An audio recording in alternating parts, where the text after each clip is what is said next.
मोहन बहुत परेशान था क्योंकि भरी गर्मी में कोई भी उसके ढाबे पर खाने के लिए नहीं आ रहा था। इसी वजह से उसके ढाबे पर ग्राहक आने बिल्कुल ना के बराबर हो गए। मोहन भैया, सुबह से एक भी ग्राहक नहीं आया है। आज जो भी बनाया था वो बचा हुआ है।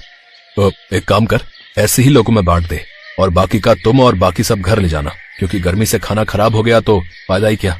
मैं घर जा रहा हूँ, तू चाबी घर ही दे जाना, ठीक है? मोहन घर चला जाता है। मोहन बहुत उदास था। ऐसे कब तक चलेगा? रोजाना तुम खाना बनाकर यूं ही बांटते रहते हो तो घर का गुजारा होना बहुत मुश्किल है। तुम्हें कोई रास्ता तो निकालना ही होगा ताकि गर्मी के दिनों में भी ग्राहक ढाबे पर आ सके।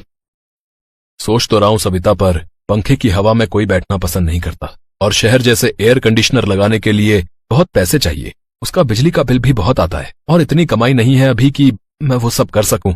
देखता हूँ, कोई ना कोई रास्ता तो निकालना ही पड़ेगा। अगले कुछ दिनों तक मोहन को कोई रास्ता नहीं सूझा।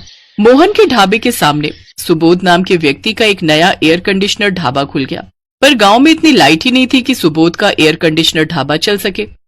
अरे इतना पैसा लगाया कि एयर कंडीशनर ढाबा खोलूंगा, पर देखो गांव में लाइट ही नहीं होती कि मेरा ढाबा चल सके। मैं तो सब कुछ बेचकर शहर जा रहा हूँ, वहीं होटल खोलूंगा। मैं तो कहता हूँ तू भी शहर आ जा, वहीं मिलकर होटल खोल लेंगे। नहीं सुबोध भाई, बहुत जीवन गुजारा है इस गांव में। पैदा यही हुए हैं, बचपन से यही रहे हैं। हमारे पूर्वजों की धरती है ये गांव। मैं इसे छोड़कर शहर नहीं जा सकता। मैं यहीं कहीं कोई इंतजाम करता हूँ। सुबोध के ढाबा बेचकर जाने से मोहन थोड़ा और घबरा गया। मोहन भैया, सुबोध भैया ने कितना बढ़िया ढाबा खोला था, पर लाइट की कमी की वजह से उनका ऐसी ढाबा बंद हो गया। हाँ राजू, मुझे भी इसी बात की चिंता है कि सुबोध ने इतने पैसे लगाकर एयर कंडीशनर ढाबा खोला, पर गांव में लाइट की दिक्कत की वजह से उसे ढाबा बंद करना पड़ गया। अब वो शहर चला गया है। मुझे तो कुछ समझ में नहीं आ रहा कि गर्मी को दूर कैसे किया जाए, ढाबे में ठंडक कैसे लाई जाए ताकि ग्राहक आए और ढाबे में ठंडक में बैठे। मोहन अभी राजू से बात कर ही रहा था कि तभी वहाँ पसीने से भीगा हुआ एक बूढ़ा आदमी ठेली पर बहुत सारी बर्फ की सिल्लियां लेकर निकल रहा था। भैया थोड़ा पानी मिलेगा, बहुत प्यास लगी है। हाँ जरूर मिलेगा। राजू, जरा चचा को थोड़ा पानी पिला दे। बर्फ की इतनी भारी सिल्लियां कहाँ लेकर जा रहे हो चचा? वो आइसक्रीम की फैक्ट्री है ना, वहाँ पर बर्फ की जरूरत होती है, वहीं लेकर जा रहा हूँ बेटा।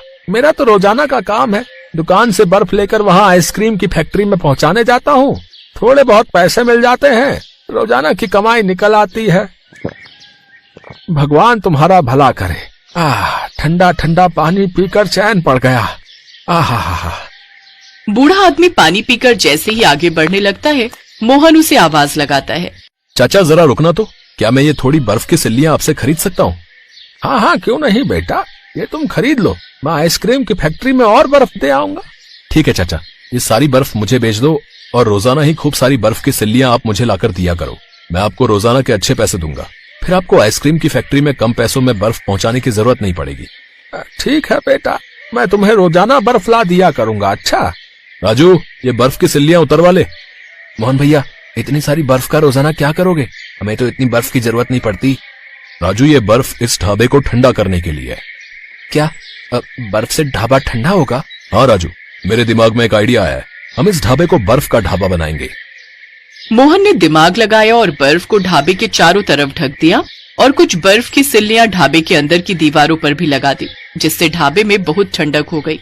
जब लोगों ने सुना कि मोहन ने अपने ढाबे को बर्फ का ढाबा बना दिया है, तो सब देखने के लिए आने लगे। सबको बर्फ का ढाबा बहुत आनंद दे रहा था।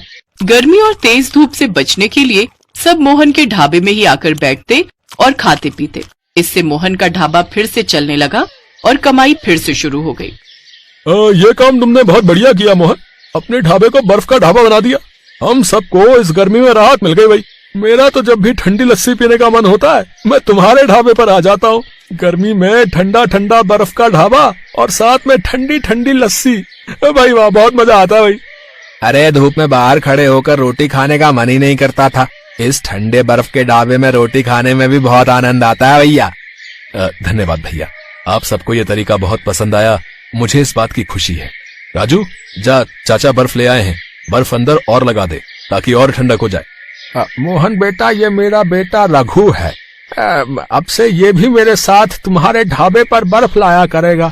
अच्छा, क्योंकि तुम कह रहे थे ना कि तुम्हें ज्यादा बर्फ की जरूरत है, इसलिए हमने 2 ठेली बना ली है।